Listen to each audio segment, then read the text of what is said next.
Students of Gashika High School in Nyeri on their way home after the school was closed down, the result of yet another incident of arson. Baringo High School and St. Augustine Primary School in Mombasa are among the other 4 schools that fell to the embers of school unrest last night. Efforts to contain the spread and find the causes of the infernos are not slowing down either. Members of the civil society are the latest to add their voices to this debate. We will stand with the ministry and the cabinet secretary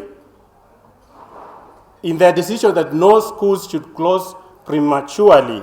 If the school closes right now, it will actually disorganize the whole program. Children don't stop growing when the schools close, they still grow. Yeah. So for us, it's our idea that let's make the school to be the best place for children to be. We've worked on a plan on how we're going to work together as we move forward.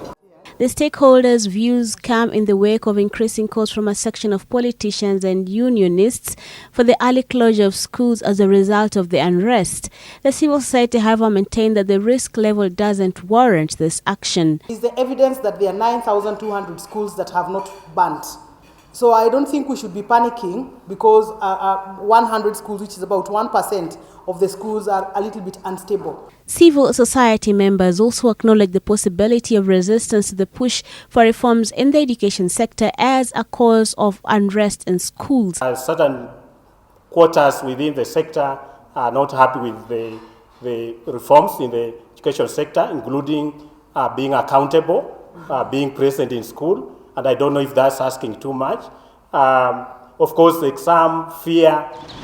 The stakeholders also call for the implementation of the guidelines in schools that are already in existence, like the complete ban of mock exams and increased student participation in decision making. There is a feeling that the involvement of children is so cosmetic, to the effect that they're just there to be seen. But really, when you look at the minutes of the boards of management of schools, do we see the comments of children, how they participated and what they said? More stakeholders in the education sector are now joining forces with the government to try and find out exactly what has been the underlying cause of the fires that have plagued the second term of the school calendar this year.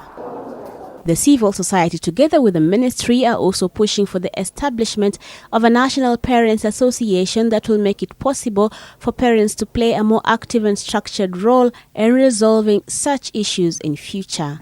Brenda Wanga, NTV.